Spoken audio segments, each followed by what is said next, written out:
এই ঠান্ডার সময় মানুষ যেখানে কাঁপছে সেখানে ভাই এমন একটা আপডেট এসেছে না দেবদার, পুরো ভাই শরীরটাকে পুরো গরম করে দিয়েছে।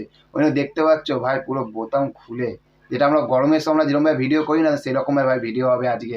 তার কারণ যে আপডেটটা এসেছে ভাই পুরো শরীর পুরোপুরি একদম হিট হিট হিট হিট পুরোপুরি হিট করে দিয়েছে। তার কারণ হচ্ছে জানো, সেটা হচ্ছে যে আমাদের বাংলা টলিউড ইন্ডাস্ট্রিতে যেটা বিশাল বড় একটি প্রোডাকশান হাউস, যে প্রোডাকশান হাউসটার নাম হচ্ছে SVF।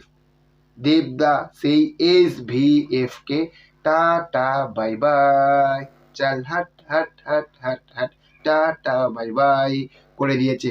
এবং এই বছরের শেষে, মানে আজকে বছর শেষ 31 ডিসেম্বর, টাটা বাই বাই যেরকম আমরা 2024কে করছি সেরকম দেবদাও টাটা বাই বাই SVFকে করেছে। তার কারণ হচ্ছে যে যেটা দেবদার কেরিয়ারে খাদানের পরে যেটা বিশাল বড় আর একটা প্রজেক্ট, যেটা আজ আমি যদি খুব ভুল যদি না করি 4 থেকে 5 বছর ধরে যে খবরটা এসেছিল যে রঘু ডাকাত আসবে, এবং আমরা পুরো দর্শকরা, পুরো বাংলার দর্শকরা আমরা অপেক্ষা করেছিলাম যে কবে রঘু ডাকাত আসবে, কবে রঘু ডাকাত আসবে, এই আসছে এই আসবে না, এই আসছে এই আসবে না, এই রকম হচ্ছে।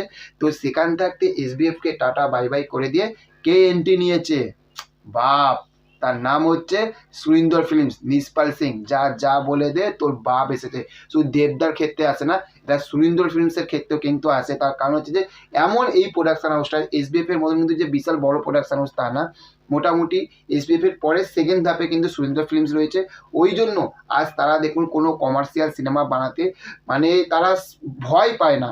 আমি খুব যদি ভুল না করি, অঙ্কুশের মির্জা সুরিন্দর ফিল্মসের প্রোডাকশন হাউস থাকতে এসেছিলো, এবং অঙ্কুশ মির্জা প্রোডাকশন দুটো মিলিয়ে এসেছিলো। এবং সেখান থাকতে আর একটা হচ্ছে যে যেটা হচ্ছে যে আপনার খাদান, এত বড় একটা প্রজেক্ট, সেটাও কিন্তু সুরিন্দর ফিল্মসের প্রোডাকশন হাউস থাকতে এসেছে। এবং রঘু ডাকাত, রঘু ডাকাত এটাও কিন্তু ভাই সুরিন্দর ফিল্মসের প্রোডাকশন হাউস থাকতে আসছে। এবং এবং এবং যে আপডেটটা পেয়ে বললাম না যে শরীরটা ভাই গরম হয়ে গেছে, সেইটা হচ্ছে যে খুব তাড়াতাড়ি কিন্তু এই রঘু ডাকাতের কিন্তু ভাই শুটিং আরম্ভ হতে চলেছে জানুয়ারি মাস থাকতে। আর জানুয়ারি মাস থাকতে যদি রঘু ডাকাতের যদি শুটিং যদি আরম্ভ হয়ে যায় না, তাহলে ভাই দুর্গা পুজোতে 2025 সালের দুর্গা পুজোতে কিন্তু বাঙালি দর্শক পুরো পুজোতে রঘু ডাকাত নিয়ে ব্যস্ত থাকবে।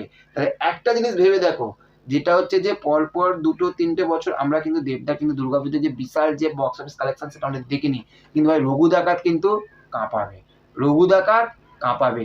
আর সেই কাঁপানোর মতন ভাই আপডেটটা কিন্তু আজকে এসে গেল। ওই না দৌড় কোনে দেখো জ্যাকেট ম্যাকেট সব খুলে দিয়েছে, দেখো পুরো জ্যাকেটের সব পুরো শরীর ভাই গরম করে দিয়েছে একদম। ভাই এইরকম যদি আপডেট আসে না, মাথা খারাপ করার মতন আপডেট এসেছে। বিশাল খুশি, বিশাল বিশাল বিশাল আনন্দ আমার থাকতে। আপনারা যারা রয়েছেন আমার মতন, যারা শুধু দেবদাকে ভালোবাসি সেটার জন্য না, যারা বাংলা এইরকম সিনেমা দেখতে ভালো তারা তো বিশাল বিশাল প্রচুর খুশি। কতটা খুশি কমেন্ট করে জানাবেন। আর ভিডিওটা ভালো লাগলে লাইক কমেন্ট আর একটু শেয়ার করে দেবেন। আর চ্যানেলে যদি নতুন হয়ে যান চ্যানেলটাকে অবশ্যই সাবস্ক্রাইব করে কিন্তু পাশে থাকবেন। Okay, thank you, have a nice day, tata bye by.